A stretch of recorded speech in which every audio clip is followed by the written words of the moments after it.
ನಮಸ್ಕಾರ ಸ್ನೇಹಿತರೆ, ನಾವು ಈ ಲೇಖನದ ಮೂಲಕ ನಾಡಿನ ಎಲ್ಲ ಜನತೆಗೆ ತಿಳಿಸುವ ವಿಷಯವೇನೆಂದರೆ, ಗ್ರಾಮ ಆಡಳಿತ ಲೇಖಾಧಿಕಾರಿ ಹುದ್ದೆಗೆ ಬೃಹತ್ ನೇಮಕಾತಿಯನ್ನು ಬಿಡುಗಡೆ ಮಾಡಲಾಗಿದೆ.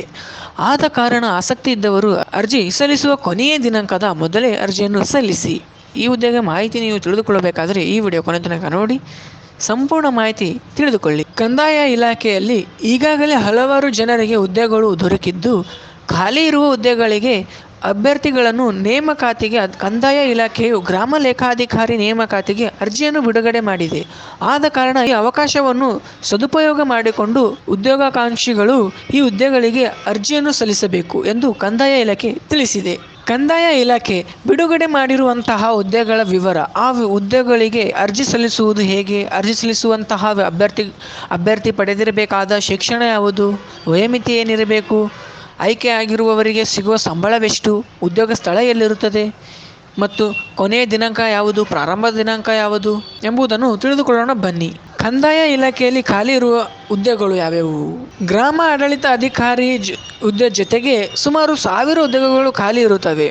ಶೈಕ್ಷಣಿಕ ಅರ್ಹತೆ: ಕಂದಾಯ ಇಲಾಖೆ ಬಿಡುಗಡೆ ಮಾಡಿರುವಂತಹ ಹುದ್ದೆಗಳಿಗೆ ಅರ್ಜಿ ಸಲ್ಲಿಸುವುದು ಅಭ್ಯರ್ಥಿಯು ಮಾನ್ಯತೆ ಪಡೆದಿರುವಂತಹ ವಿಶ್ವವಿದ್ಯಾಲಯಗಳು ಇಲ್ಲವೇ ಯಾವುದೇ ಮಂಡಳಿಗಳಿಂದ 12ನೇ ತರಗತಿ ಕಡ್ಡಾಯವಾಗಿ ಪಾಸ್ ಆಗಿರಬೇಕೆಂದು ಕಂದಾಯ ಇಲಾಖೆ ತಿಳಿಸಿದೆ. ಈ ಒಂದು ಹುದ್ದೆಗೆ ವಯೋಮಿತಿ: ಕಂದಾಯ ಇಲಾಖೆ ಬಿಡುಗಡೆ ಮಾಡಿರುವಂತಹ ಈ ಹುದ್ದೆಗಳಿಗೆ ಅರ್ಜಿ ಸಲ್ಲಿಸುವ ಅಭ್ಯರ್ಥಿಯು ಫೆಬ್ರವರಿ 2024ಕ್ಕೆ ಕನಿಷ್ಠ 18 ವರ್ಷದಿಂದ ಗರಿಷ್ಠ 35 ವರ್ಷದೊಳಗಿನ ಯಾವುದೇ ಅಭ್ಯರ್ಥಿಯು ಈ ಹುದ್ದೆಗಳಿಗೆ ಅರ್ಜಿಯನ್ನು ಸಲ್ಲಿಸಬಹುದಾಗಿದೆ ಎಂದು ಕಂದಾಯ ತಿಳಿಸಿದೆ. ಅದೇ ರೀತಿ ಒಂದು ಹುದ್ದೆಗೆ ಸಂಬಳ ಅಂದರೆ ಈ ಹುದ್ದೆಗೆ ಆಯ್ಕೆ ಆದರೆ ಸಂಬಳ ಎಷ್ಟು ಇರುತ್ತದೆ?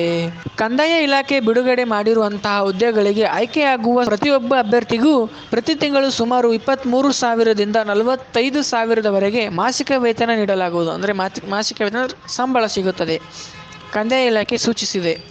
ಅದೇ ರೀತಿ ಈ ಒಂದು ಹುದ್ದೆಗೆ ಅರ್ಜಿ ಶುಲ್ಕ: SC/ST ಅಂಗವಿಕಲ ಅಭ್ಯರ್ಥಿಗಳಿಗೆ ಅರ್ಜಿ ಶುಲ್ಕವು 500 ಆಗಿರುತ್ತದೆ. ಇತರೆ ಉಳಿದ ಎಲ್ಲ ವರ್ಗದ ಅಭ್ಯರ್ಥಿಗಳಿಗೆ ಅರ್ಜಿ ಶುಲ್ಕ 750 ರೂಪಾಯಿ ಆಗಿರುತ್ತದೆ.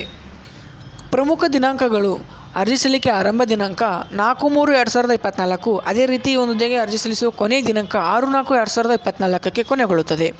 ಫ್ರೆಂಡ್ಸ್, ಈ ನನ್ನ ಮಾಹಿತಿ ನಿಮಗೆ ಇಷ್ಟವಾದರೆ ಲೈಕ್ ಮಾಡಿ, ಶೇರ್ ಮಾಡಿ, ಕಮೆಂಟ್ ಮಾಡಿ ಹಾಗೂ ನಮ್ಮ ಯೂಟ್ಯೂಬ್ ಚಾನಲನ್ನು ಮರೆಯದೆ ಸಬ್ಸ್ಕ್ರೈಬ್ ಮಾಡಿ. ಧನ್ಯವಾದಗಳು.